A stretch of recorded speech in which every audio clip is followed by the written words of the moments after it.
جب گھر کا مالک اٹھ کر دروازہ بند کر چکا ہو اور تم باہر کھڑے دروازہ کھٹکھٹا کر یہ کہنا شروع کرو کہ آئے خداوند ہمارے لیے کھول دے، اور وہ جواب دے کہ میں تم کو نہیں جانتا کہ کہاں کے ہو، اس وقت تم کہنا شروع کرو گے کہ ہم نے تو تیرے روبرو کھایا پیا اور تو نے ہمارے بازاروں میں تعلیم دی، مگر وہ کہے گا کہ میں تم سے کہتا ہوں کہ میں نہیں جانتا تم کہاں کے ہو۔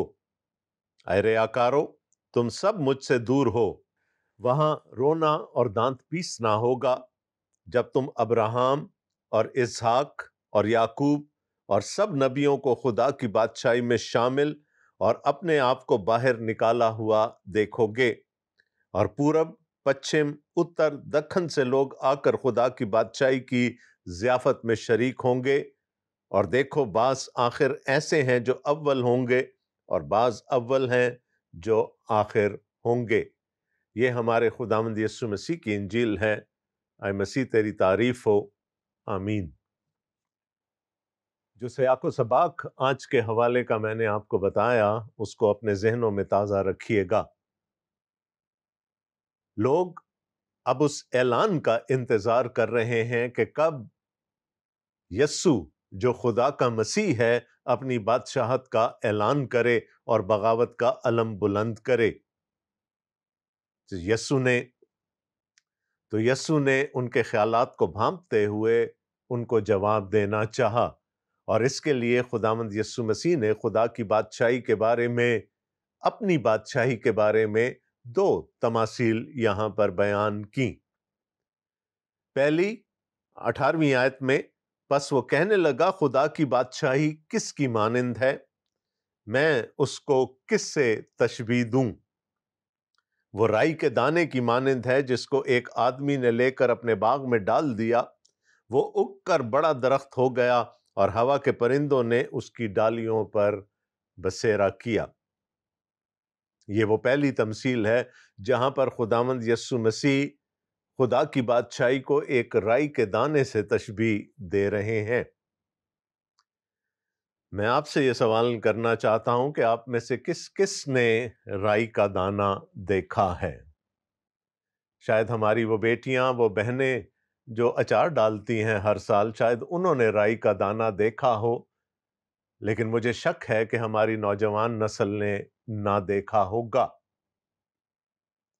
اور اسی کے ساتھ ایک اور سوال ہے، آپ میں سے کس کس نے رائی کا درخت دیکھا ہے؟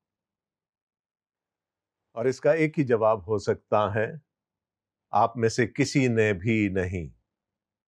میں نے بھی نہیں دیکھا، کیونکہ رائی کا درخت نہیں ہوتا، رائی کا پودا ہوتا ہے، ایک چھوٹا شرب جس کو ہم انگریزی میں کہتے ہیں، ایک جھاڑی، چھوٹی جھاڑی ہوتی ہے جس پر رائی کے دانے اگتے ہیں۔ رائی کا دانہ نہایت ہی چھوٹا ہوتا ہے، یعنی اگر میں اپنی مٹھی بھر لوں رائی کے دانوں سے تو اس میں ہزارہا دانے آ جائیں گے۔ اور جس طرح میں نے آپ کو بتایا کہ رائی کا درخت نہیں ہوتا، ایک چھوٹی جھاڑی ہوتی ہے، اور رائی کی جھاڑی پر پرندے بسیرا نہیں کرتے۔ تو اب آپ کا اگلا سوال یہ ہوگا کہ پھر خداوند یسوع مسیح نے رائی کے درخت کا ذکر یہاں پر کیوں کیا؟ ویسے تو دیکھیں، یسوع نے انگور کے درخت کا بھی ذکر کیا، جبکہ ہم جانتے ہیں کہ وہ درخت نہیں ہوتا، وہ بیل ہوتی ہے۔ لیکن ان ساری باتوں کے پیچھے کوئی نہ کوئی مفہوم پوشیدہ ہے۔ سب سے پہلے میں آپ کے سامنے اس تمثیل کی مروجہ تشریح رکھنا چاہتا ہوں، جو ہمیں بچپن سے سکھائی گئی ہے، کہ جیسے رائی کا دانہ نہایت چھوٹا ہوتا ہے اور وہ بڑھتا جاتا ہے، وہ بڑھتا جاتا ہے، بڑھتا جاتا ہے، اور ایک بڑا درخت بن جاتا ہے، اور پھر پرندے آ کر اس میں گھونسلے بنا لیتے ہیں۔ تو خدا کی بادشاہی بھی ایسی ہے، جو نہایت چھوٹی شروعات سے چلی اور پھر وہ بڑھتے بڑھتے آج پوری دنیا کو اپنی لپیٹ میں لے چکی ہے۔ یہ تو تھی وہ مروجہ تشریح جو آپ نے اور میں نے بچپن سے سن رکھی ہے۔ اور اگر ہم اس کے سیاق و سباق میں اس کو دیکھیں گے کہ لوگ اب یہ ایکسپیکٹ کر رہے ہیں کہ خدا کی بادشاہی کا اعلان کر دیا جائے گا، تو اس سیاق و سباق میں یہ تشریح بالکل فٹ بیٹھتی ہے کہ ابھی تو شروعات ہوئی ہے، اور خداوند یسوع مسیح نے جب خدا کی بادشاہی کا اعلان کرنا شروع کر دیا تو وہاں سے اس کا آغاز ہوا، اور پھر یہ تاریخ میں بڑھتی گئی بڑھتی گئی بڑھتی گئی، لیکن ابھی تک خدا کی بادشاہی اپنی مکمل شکل میں نہیں آئی۔ اب اس تمثیل کو سمجھنے کے لیے ہمیں ایک دو باتوں کا جاننا ضروری ہے۔ سب سے پہلے رائی کا درخت۔ اس کے لیے ہمیں پرانے عہد نامہ میں جانا پڑے گا۔ حزقیل نے اور دانییل نے ایسے درختوں کا ذکر کیا ہے، بڑے گھنے درختوں کا ذکر اپنے اپنے صحائف میں کیا ہے، لیکن جہاں پر بھی ہمیں ایسے بڑے اور گھنے درختوں کا ذکر ملتا ہے ان سے مراد عالمی طاقتیں ہوتی ہیں، وہ بادشاہتیں، اس دنیا کی بادشاہتیں جو ایک کے بعد دوسری وجود میں آتی چلی گئیں اور اپنا اپنا وقت پورا کر کے وہ تاریخ کا حصہ بن گئیں۔ تو یہاں جب خداوند یسوع مسیح ایک رائی کے درخت کا ذکر کرتے ہیں تو اس کا مطلب ہے کہ یہ وہ سلطنت ہوگی، جیسا کہ ہم نے دیکھا تھا کہ وہ پتھر جو آ کر اس بڑے مجسمے کو لگا جو دانییل نے اپنے رویا میں دیکھا تھا، وہ پتھر کہاں سے آیا تھا؟ اور اس نے آ کر ساری بادشاہتوں کو پاش پاش کر دیا۔ تو جب خدا کی بادشاہی وجود میں آئے گی، اصل شکل میں وجود میں آئے گی، تب تک ساری اس دنیا کی بادشاہتیں سب ختم ہو چکی ہوں گی۔ اب اس تمثیل میں دوسری توجہ طلب چیز پرندے ہیں، ہوا کے پرندے۔ اب یہاں پر خداوند یسوع مسیح ہمیں نہیں بتاتے کہ ان سے کیا مراد ہے، لیکن پھر ہمیں خداوند یسوع مسیح کی تعلیم ہی کو کھنگالنا پڑے گا تاکہ ہم پرندوں کا مطلب سمجھ سکیں۔ And the mother of all parables، خداوند یسوع مسیح نے ایک تمثیل فرمائی تھی اور اس کے بارے میں کہا تھا کہ یہ تمثیل سب تمثیلوں سے اہم ہے۔ اگر ہم اس تمثیل کو سمجھ جائیں تو پھر باقی تمام تماثیل ہماری سمجھ میں آ سکتی ہیں، اور وہ بیج بونے والے کی تمثیل تھی۔ وہاں پر خداوند یسوع مسیح کے مطابق جب بیج بونے والا نکلتا ہے اور اپنا بیج بکھیرتا ہے تو اس میں سے کچھ راہ کے کنارے جا کر گر جاتا ہے۔ اب چونکہ وہ پگڈنڈیاں سخت ہو چکی ہیں، وہ بیج زمین کے اندر نہیں جا سکتا، تو خداوند یسوع مسیح نے کہا کہ ہوا کے پرندے آ کر ان کو چگ جاتے ہیں، اور خداوند یسوع مسیح نے اس تمثیل کی تشریح خود فرمائی تھی۔ انہوں نے کہا یہ ہوا کے پرندے ابلیس اور اس کے کارندے ہیں۔ اور پھر اگر ہم مکاشفہ 18 باب میں دیکھیں تو وہاں پر ہمیں اس بڑی کسبی یعنی بابل کا ذکر ملتا ہے، اور وہاں پر بھی ناپاک پرندوں کا ذکر کیا گیا ہے، اور وہ پرندے بھی ابلیس ہی کے ہرکارے ہیں۔ خدا کے کلام میں جہاں پر بھی ہمیں پرندوں کا ذکر ملتا ہے، اور دو مثالیں میں آپ کو دے چکا ہوں، اکثر اس کا کانٹیکسٹ منفی ہوتا ہے، نیگیٹو ہوتا ہے۔ تو خداوند یسوع مسیح نے کہا کہ بادشاہی تو بڑھتی رہے گی اور اسی دنیا میں بڑھتی رہے گی، لیکن پھر اس میں ابلیس بھی کسی نہ کسی طور سے انٹری لے گا، اور اس کے بارے میں خداوند یسوع مسیح پہاڑی واز میں پہلے ہی لوگوں کو خبردار کر چکے تھے کہ بھیڑیے آئیں گے اور وہ مار ڈالنے کے لیے آئیں گے، لیکن ان کو پہچاننا مشکل ہو جائے گا کیونکہ وہ بھیڑ کے لباس میں آئیں گے۔ یہ وہ جھوٹے نبی ہیں، یہ وہ جھوٹے استاد ہیں جو بدعتوں کو، غلط تعلیم کو کلیسیا میں پھیلائیں گے۔ تو کلیسیا تو بڑھتی چلی جائے گی، خدا کی بادشاہی تو بڑھتی چلی جائے گی، لیکن اس کو خطرہ کس سے ہوگا؟ ابلیس سے۔ وہ پرندے جو آ کر اس کی شاخوں میں بسیرا کر لیں گے، اور پرندے کے بارے میں کون سوچ سکتا ہے کہ وہ نقصان پہنچانے کے لیے آئے گا؟ اور اس کے ساتھ ہی ہم دوسری تمثیل پر چلتے ہیں جو خداوند یسوع مسیح نے فرمائی۔ اس نے پھر کہا کہ میں خدا کی بادشاہی کو کس سے تشبیہ دوں؟ وہ خمیر کی مانند ہے جسے ایک عورت نے لے کر 3 پیمانہ آٹا میں ملایا اور ہوتے ہوتے سب خمیر ہو گیا۔ اب نیچرلی خمیر کا یعنی یسٹ کا کیا کام ہوتا ہے؟ وہ چیز کو اس کے اصل حجم سے بہت زیادہ بڑھا دیتا ہے۔ بہت سارے میدے میں، بہت سارے آٹے میں تھوڑا سا خمیر ملا دیا جائے تو وہ پھول جاتا ہے، لیکن اندر کیا ہوتا ہے؟ اندر عمل تبخیر ہوتا ہے، گیس پیدا ہوتی ہے، وہ اس کی وجہ سے پھولتا ہے، لیکن وہ میٹھا آٹا، وہ میٹھا میدا کڑوا ہو جاتا ہے۔ اور پھر خمیر کے بارے میں ہم اکثر جگہ پڑھتے ہیں۔ خداوند یسوع مسیح نے ابھی کچھ ابواب پہلے ہی کہا تھا کہ فریسیوں کے خمیر سے ہوشیار رہو۔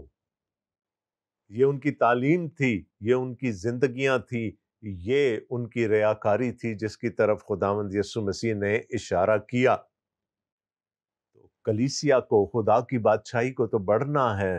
یہاں پر خداوند یسوع مسیح 3 پیمانہ آٹا کا ذکر کر رہے ہیں، لیکن اس میں تھوڑا سا خمیر، وہ تھوڑی سی غلط تعلیم، وہ بدعتیں جو کلیسیا میں شامل ہو جاتی ہیں، وہ آٹے کو پھلا دیتی ہے۔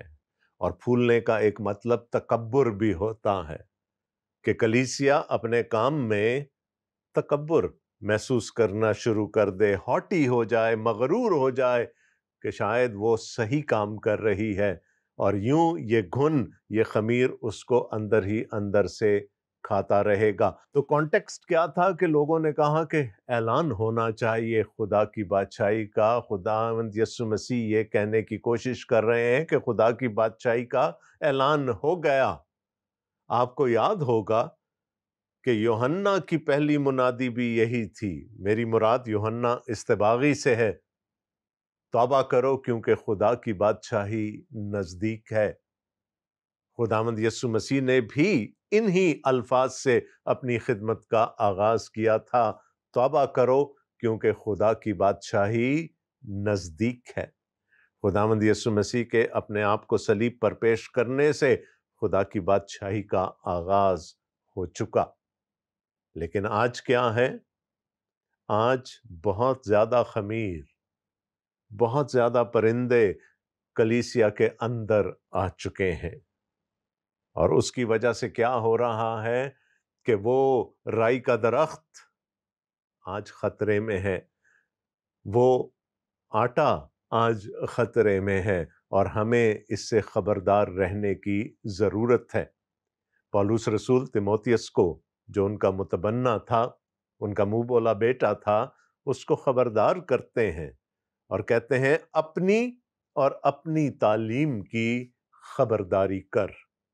جو لفظ ہے وہ چوکیداری ہے، ہوشیار رہ کے، چوکنا رہ کر اپنی اور اپنی تعلیم کی خبرداری کر، کیونکہ کہاں سے ملاوٹ کلیسیا میں شامل ہو جائے ہم نہیں کہہ سکتے۔ اور آج تو ویسے ہی ہماری جڑیں کھوکھلی ہوتی چلی جا رہی ہیں۔ وہ جس چیز پر کلیسیا کی پرورش ہونی چاہیے تھی، وہ جس کو پطرس رسول خالص روحانی دودھ کہتے ہیں، یعنی خدا کا کلام، وہ کہتا ہے اسی سے ہماری پیدائش ہوئی، وہی وہ تخم ہے جس سے کلیسیا وجود میں آئی ہے، اور وہی روحانی دودھ ہے جس سے کلیسیا کی افزائش ہوتی ہے۔ آج ہم نے کلام کو کہیں پس پشت ڈال دیا ہے اور ہم دوسرے کاموں میں لگ گئے ہیں۔ دوستو، میں جو اگلی بات کرنے چاہ رہا ہوں وہ آپ کو مزاح کا خیز لگے گی۔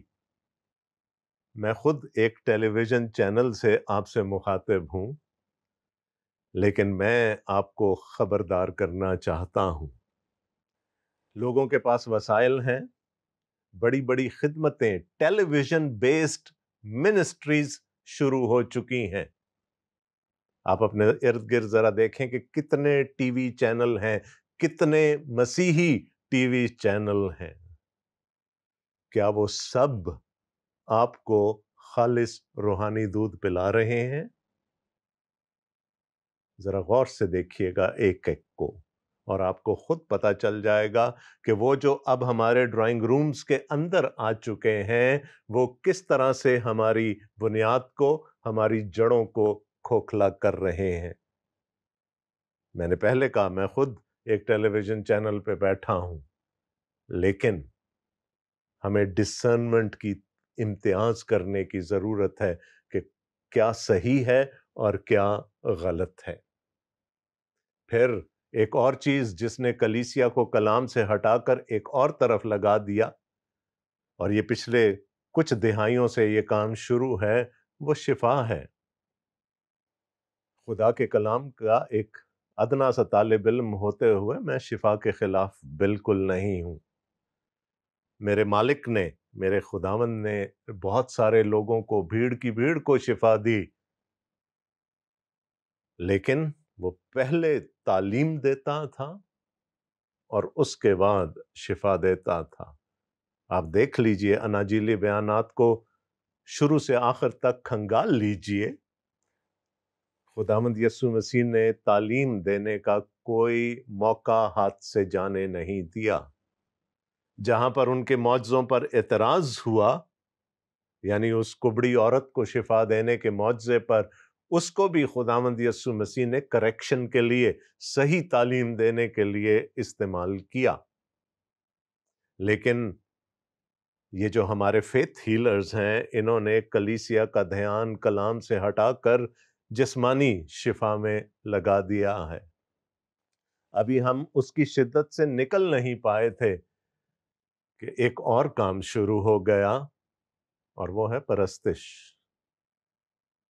اب پھر بائبل کا ایک نہایت ادنا طالب علم ہوتے ہوئے میں کسی کو خدا کی حمد سے، خدا کی تمجید سے، خدا کی پرستش سے نہیں روک سکتا۔ لیکن آج کیا ہو رہا ہے؟ پرستش انڈسٹری بن گئی ہے، اور لوگوں کا دھیان کلام سے ہٹ کر پرستش پہ لگ گیا ہے۔ جب ہم پہلے کہیں پر بلائے جاتے تھے، عبادت ہوتی تھی، کلیسیا پرستش کرتی تھی، اور پھر اس کے بعد وہ خدا کا کلام سنتی تھی۔ آج پہلے 3-4 پرستار خدا کی پرستش کرتے ہیں، اور جب لوگ تھک چکے ہوتے ہیں پھر کلام سنانے کے لیے کہا جاتا ہے، اور اس وقت بھی کہا جاتا ہے کہ ہاتھ ذرا ہولا رکھنا۔ تو دھیان کہاں ہونا چاہیے تھا، کدھر چلا گیا ہے؟ یہ وہ پرندے ہیں۔ نہ پرستش غلط ہے، نہ شفا غلط ہے، نہ ٹیلی ویژن چینلز غلط ہیں، لیکن انہوں نے کلیسیا کا دھیان کس کام سے ہٹا کر کہاں لگا دیا؟ وہ خالص روحانی دودھ جس پر کہ کلیسیا کو پلنا تھا، آج وہ کلیسیا کو نہیں مل رہا۔ اور یہ بڑی بے ضرر سی چیزیں نظر آتی ہیں نا، ویری بینائن۔ وہ سر جی پرستش سے کیا خطرہ ہو سکتا ہے، ہمیں شفا سے کیا خطرہ ہو سکتا ہے؟ لیکن جب یہ انڈسٹری بن جاتی ہے اور لوگوں کے دھیان کو مسیح کی ذات سے ہٹا دیتی ہے، مسیح کی تعلیم سے ہٹا دیتی ہیں، تو وہاں پر یہ ہماری جڑوں کو کھوکھلا کرنا شروع کر دیتی ہیں۔ میں نہایت وضوح کے ساتھ یہ کہنا چاہتا ہوں کہ آج ہمیں سمجھ نہیں آ رہی کہ ہمیں کیا کرنا ہے۔ ہماری عبادتیں کانسرٹ بن گئے ہیں، اور ہمارے کانسرٹس کو عبادت کا رنگ دینے کی کوشش کی جاتی ہے۔ یہ میں نہایت ذمہ داری سے یہ بات کرنا چاہتا ہوں کہ پرستار بلائے جاتے ہیں عبادت میں، جہاں خداوند کو چاہیے تھی کہ پوری کلیسیا اس کی پرستش کرے، وہاں ایک بندہ گا رہا ہوتا ہے اور باقی سب سن رہے ہوتے ہیں۔ خداوند کو جلال پرستار کی پرستش سے نہیں، کلیسیا کی پرستش سے ملتا ہے۔ اور جہاں ہم کانسرٹ کرتے ہیں، اس میں ہم ٹھوسنے کی کوشش کرتے ہیں عبادت کا رنگ، اس میں ہم کلام کو ٹھوسنے کی کوشش کرتے ہیں، اور پھر نہ ہم 3 میں رہتے ہیں اور نہ 13 میں۔ ہمیں سمجھ نہیں آتی کہ ہم کہاں کھڑے ہیں۔ ہمیں اپنی بنیادوں کو جاننا ہے، ہمیں اصل تعلیم کو جاننا ہے، اور وہی چیلنج جو پولس رسول نے تیموتھیوس کو دیا تھا، وہی میں آپ کو دینا چاہتا ہوں اپنی اور اپنی تعلیم کی خبرداری کر۔ شاید آپ میری باتوں سے اتفاق نہ کریں، لیکن خدا کے کلام کا ایک دیانتدار خادم ہونے کے وسیلے سے مجھ پر یہ فرض ہے، یہ لازم ہے کہ آپ کو خبردار کر دوں کہ ہم کس طرف کو جا رہے ہیں اور ہمیں اپنی بنیاد کی طرف واپس آنے کی ضرورت ہے۔ ویسٹ میں، یورپ اور امریکہ میں کچھ سال پہلے ایک تحریک شروع ہوئی تھی جو کہ بہت اچھی تھی میری نظر میں، اور اس کا عنوان تھا بیک ٹو دا بائبل، کہ ہمیں واپس اپنی بنیاد کی طرف، اپنی جڑوں کی طرف جانے کی ضرورت ہے، اپنی تعلیم کی طرف، اصل تعلیم کی طرف جانے کی ضرورت ہے۔ یہودیت میں بھی کیا ہوا؟ صدیوں پر محیط غلط تعلیم نے خدا کے کلام کے مقصد کو کہیں دفن کر دیا، اور پھر جب خداوند یسوع مسیح آئے تو انہوں نے کہا میں شریعت کو، پرانے عہد نامہ کو منسوخ کرنے نہیں بلکہ اس کو پورا کرنے آیا ہوں، اور جو یونانی لفظ وہاں پر پورا کرنے کے لیے لکھا ہے وہ ہے اس کو کھود کر نکالنے کے لیے آیا ہوں۔ اور اس کے بعد خداوند یسوع مسیح نے کہا، تم جانتے ہو، تم سن چکے ہو کہ اگلوں سے یہ کہا گیا تھا، لیکن میں تم سے یہ کہتا ہوں۔ خداوند یسوع مسیح نے کوئی نئی بات نہیں کی تھی، وہ اصل معنی شریعت کے، خدا کے کلام کے کھود کھود کر، نکال کر لوگوں کے سامنے رکھتے رہے۔ اور اسی لیے میں یہ بھی کہتا ہوں کہ پرانے عہد نامہ کے بغیر ہم خدا کے کلام کو سمجھ نہیں پائیں گے۔ آج کچھ زیادہ ہی سیریس باتیں ہو گئیں اور وقت بھی اب ختم ہوا چاہتا ہے، تو دوستو اگلے پروگرام کے ساتھ ملاقات ہوگی۔ تب تک خداوند آپ سب کو بڑی برکت دے۔ آمین۔ خدا حافظ۔